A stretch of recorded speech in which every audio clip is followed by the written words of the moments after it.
এবার করব LR circuit, অর্থাৎ এখানে একটা ইন্ডাক্টর থাকবে আর একটা রেজিস্ট্যান্স থাকবে। এই যে কয়েলটা রয়েছে, কয়েলটার তো বললাম কিছু হলেও রেজিস্ট্যান্স থাকে, তো কয়েলের রেজিস্ট্যান্সটাকে যদি আমি আরএল ধরি, সেই আরএলটাকেও আমি কিন্তু আমার এক্সটার্নাল যে রেজিস্ট্যান্স তার সাথে জুড়ে নিয়েছি। তাহলে পুরো রেজিস্ট্যান্সটা সেটা এটারও এবং আদার্স যে রেজিস্ট্যান্স, পুরো রেজিস্ট্যান্সটা এখানে আর হিসেবে শো করা হয়েছে। আর আমার একটা কয়েল রয়েছে যার সেলফ ইন্ডাক্টেন্স হচ্ছে এল। এরকম একটা সার্কিট রয়েছে, এটাকে আমরা এলআর সার্কিট বলছি। এই এলআর সার্কিটটাতে এল এর অ্যাক্রসে যে ভোল্টেজটা আমি পাচ্ছি সেটাকে ভিএল বলবো, এবং আর এর দু প্রান্তে যে ভোল্টেজটা আমরা পাচ্ছি তাকে ভিআর বলবো।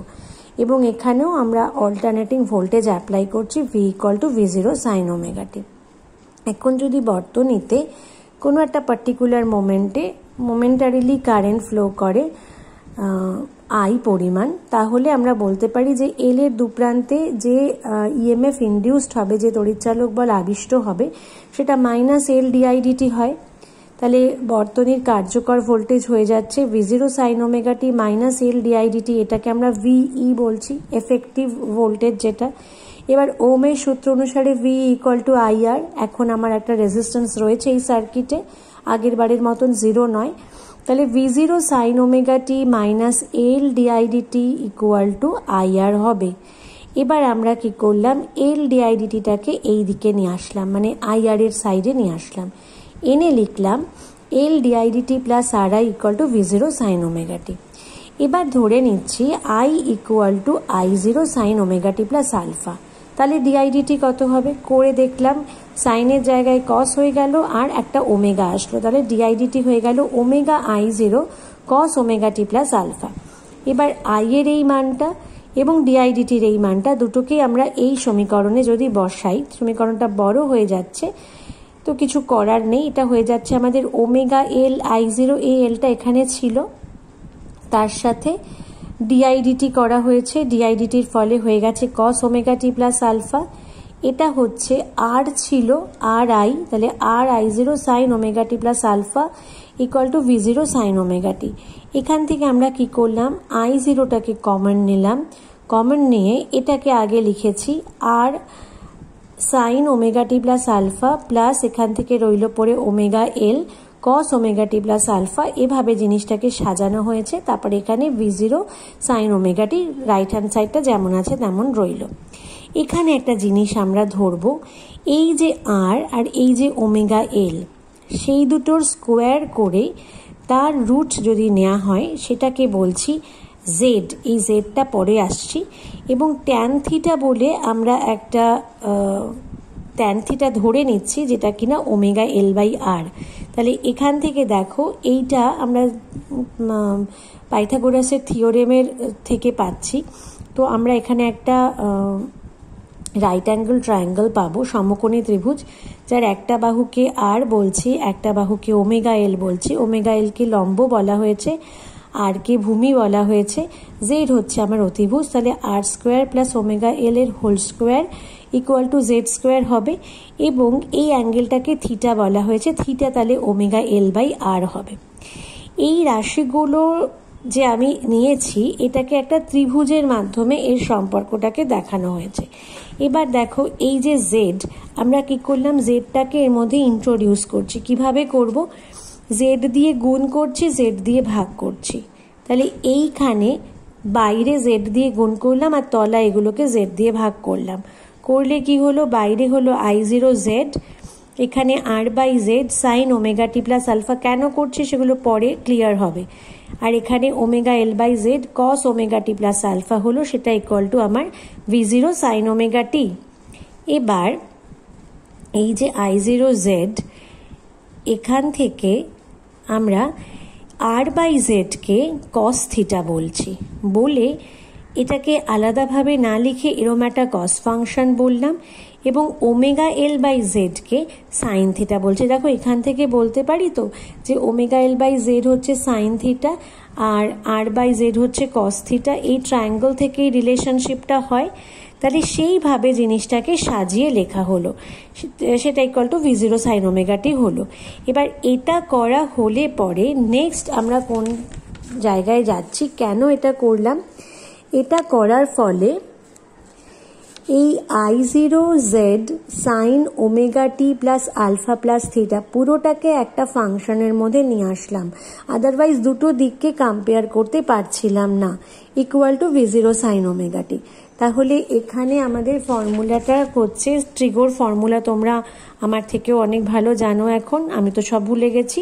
এনিওয়ে এটা হচ্ছে আমার সাইন এ কস বি, কস এ সাইন বি, তাহলে আমরা এটা সাইন এ প্লাস বি করে দিলাম, করে এখানে এটাকে আমরা ঢুকিয়ে দিলাম omega t plus alpha plus theta করে। এবার দুপক্ষকে তুলনা করছি, দুপক্ষকে তুলনা করে পাচ্ছি দেখো I0 z হচ্ছে v0 সাথে সমান, সেখানে I0 কে আমি v0 বাই z লিখতে পারি, তার মানে v0 by root over R square plus omega L এর হোল স্কোয়ার করতে পারি। আর alpha plus theta equal to 0, তাহলে আলফা এখানে হয়ে যাচ্ছে মাইনাস থিটা। তাহলে এখান থেকে আমরা পরিবর্তী প্রবাহটা কি পেতে পারি, আলফা মাইনাস থিটা হয়ে গেল। তাহলে পরিবর্তী প্রবাহ যেটা ধরে নিয়েছিলাম আগে ওমেগা টি প্লাস আলফা, সেটা হয়ে গেল I equal to I0 sine omega t minus theta. আর I0টা কি, I0টা হচ্ছে v0 বাই z, বা আরো precisely v0 by root over R square plus omega L এর হোল স্কোয়ার। এই সমীকরণটা পাচ্ছি আই এর সমীকরণ হিসেবে যখন আমি এলআর সার্কিট করছি। এখানে আবার এই ইকুয়েশনগুলো দেখে কি বোঝা যাচ্ছে যে পরিবর্তী ভোল্টেজ ও প্রবাহের কম্পাঙ্কের কোনো পরিবর্তন নেই। ভোল্টেজ ভি এর সাপেক্ষে আই থিটা দশাকোণে পিছিয়ে থাকে, থিটার ভ্যালু হচ্ছে tan theta equal to omega L by R, তাহলে theta equal to tan inverse omega L by R. আর এই যে দশার সম্পর্কটা সেটা এই ছবিতে দেখানো হয়েছে, দেখো এটা আমার হচ্ছে ভি, এটা আমার আই, এরা আইটা ভি এর থেকে থিটা কোণে পিছিয়ে রয়েছে। আচ্ছা, এবার রোধ আর এর প্রান্তীয় বিভব প্রভেদ ভি আর, সেটা আগেই বলেছিলাম, এবং প্রবাহ আই সমদশায় রয়েছে, আর মানে ভি আর এর সাথে আই সমদশায় থাকবে, কিন্তু ভিএল এর সাথে আই 90 ডিগ্রি দশাকোণে এগিয়ে থাকে, মানে সরি প্রান্তীয় বিভব প্রভেদ ভিএলটা এগিয়ে থাকে, আইটা পিছিয়ে থাকে 90 ডিগ্রি দশাকোণে। আর আমরা যখন সম্মিলিতভাবে ভি দেখছি, ভি আর আই দেখলে দেখব যে সেটা থিটা কোণে ভিটা আমার এগিয়ে আছে বা আইটা থিটা কোণে পিছিয়ে আছে। এবার যখন আমরা শুধুমাত্র রোধকযুক্ত বর্তনী করেছিলাম তখন আর এর যা রোল ছিল, এখানে জেড এর ভূমিকাও তাই। জেডকে আমরা বলছি এসি বর্তনীর প্রতিরোধ বা ইম্পেডেন্স বলা হয়। যেরকম প্রতিঘাত বা রিয়াক্ট্যান্স রাশিটা ছিল রোধেরই একটা সমতুল্য রাশি, এখানে ইম্পেডেন্স বা প্রতিরোধটাও কিন্তু রোধের সমতুল্য রাশি।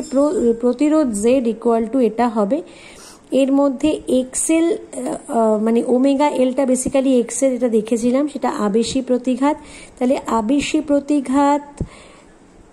আবেশী প্রতিঘাতের স্কোয়ার এবং পিওর যে রোধ, বিশুদ্ধ রোধের স্কোয়ার করে তার বর্গমূল নিলে আমরা ওই কি বলে এক্ষেত্রে প্রতিরোধটা পাচ্ছি। তাহলে রোধ আর আবেশী প্রতিঘাত ওমেগা এল প্রতিরোধ জেড, এই সম্পর্কটাকে আমরা এই ত্রিভুজটার মাধ্যমে দেখেছিলাম। এই একটা সমকোণী ত্রিভুজের মাধ্যমে এদের তিনজনের সম্পর্কটাকে দেখেছিলাম, এবং এই সমকোণী ত্রিভুজটাকে আমরা প্রতিরোধ ত্রিভুজ বা ইম্পেডেন্স ট্রায়াঙ্গল বলছিলাম। আর এরা যেহেতু সবাই সমতুল্য রাশি, সবারই ইউনিটটা আমাদের ওমই কিন্তু হবে। এরপর চলে যাব ব্যয়িত ক্ষমতা। ব্যয়িত ক্ষমতা যথারীতি পি ইকুয়াল টু ভিআই করবো। এবার V0 I0 sine omega t minus theta যা যা ভ্যালু পেয়েছি, V0টা তো মানে ভিটা তো নিয়ে কোনো সমস্যা নেই, এটা I0 sine omega t minus theta. সেখান থেকে আমরা এটাকে মানে সাইনে সাইন বির থেকে এটাকে আমরা এভাবে করছি 1/2 cos of omega t minus theta minus cos omega t plus omega t minus theta. মানে এটা তো অ্যাকচুয়ালি সাইনে সাইন বি, আমি এটাকে বি ধরেছি, তাহলে সেটা হয়ে যাচ্ছে আমার cos a minus B minus cos a plus B, সেটা বাই 2। সেইভাবে এটাকে আমরা লিখেছি। এই ট্রিগোর ফর্মুলাগুলো আবারও একটু আগে বললাম যে তোমরা এখন বেটার জানো, কারণ তোমরা এখন এগুলোর মধ্যে রয়েছে। শুধু এটা একটুখানি কমপ্লিকেটেড লাগে যেহেতু একটা হচ্ছে ওমেগা টি আর একটা ওমেগা টি মাইনাস থিটা। যাই হোক, এটাকে এভাবে লেখা হয়েছে যাতে একটা মানে এই ব্যাপারটাকে খানিকটা আমরা মানে ওই ইন্টিগ্রেট করে যে বার করব সেই ফর্মে নিয়ে আসার জন্য। তাহলে এটাকে বলা হলো cos theta minus cos 2 omega t minus theta. এবার একটা সম্পূর্ণ পর্যায়ে cos 2 ওমেগা টি মাইনাস থিটার গড় মানটা 0 হবে, মানে এটা কিন্তু কাটাকুটি করে এটা এসেছে। ওমেগা টি কেটে গিয়ে এখানে cos অফ মাইনাস থিটা মানে cos থিটা, আর এখানে 2 ওমেগা টি মাইনাস থিটা এসেছে। তাই এই বর্তনীর গড় ক্ষমতাটা হয়ে যাবে, এই পোর্শনটা থাকছে না cos থিটার জন্য, তাহলে half v0 i0 cos theta. তাহলে ক্ষমতা পরিমাপের যে কোনো পরীক্ষা থেকে এই গড় ক্ষমতার মানটা পাওয়া যাচ্ছে। তাহলে এটাকেই আমরা বর্তনীর কার্যকর ক্ষমতা বলবো half v0 i0 cos theta, এবং p দিয়ে নির্দেশ করব। হাফ v0 i0 cos থিটাকে আমরা v0 বাই √2 i0 বাই √2 করে vrms irms cos থিটা লিখতে পারি। আচ্ছা, এই যে ব্যয়িত ক্ষমতার রাশিমালা, এর মধ্যে cos থিটা ফ্যাক্টরটা খুব উল্লেখযোগ্য, কারণ এই যে ভোল্টেজ ও প্রবাহের দশা পার্থক্য থিটার জন্য এই cos থিটা ফ্যাক্টরটা এসেছে। এই cos থিটাটাকে আমরা একটা নতুন নাম দিয়েছি, এটাকে এসি বর্তনীর পাওয়ার ফ্যাক্টর বা ক্ষমতা গুণক বলা হয়ে থাকে। cos থিটা আমরা আগেই পেয়েছি r বাই জেড, ওই ছবিটা থেকে পেয়েছিলাম, আরেকবার ছবিটা দেখাচ্ছি। cos থিটা হয়ে যাবে r বাই জেড।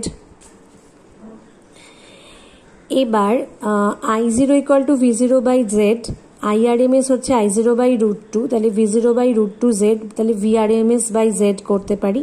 তাহলে VRMS equal to IRMS into Z হচ্ছে, এটা পেয়ে গেলাম আমরা। তাহলে P হচ্ছে VRMS IRMS cos থিটা দেখেছি, সেটাকে আবার VRMSকে আমি IRMS ইন্টু জেড লিখতে পারি, ইন্টু IRMS ইন্টু cos থিটার জন্য r বাই জেড।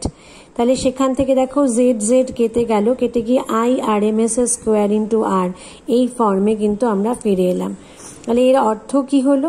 আলোচ্য বর্তনীতে শুধুমাত্র রোধক আরে এই ক্ষমতা ব্যয় হয়, আবেশক এলের মধ্যে দিয়ে প্রবাহ হলো ওয়াটবিহীন। তাহলে যেখানে এটা আমার এলআর সার্কিট, আর এর মধ্যে দিয়ে মানে যেটুকু ক্ষমতা ব্যয় হচ্ছে সেটা আর এর কারণে, আর এর জন্য হচ্ছে।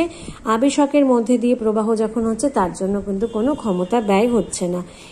এটা হলো যেটুকু আমাদের আছে এলআর সার্কিটের পুরো বিষয়।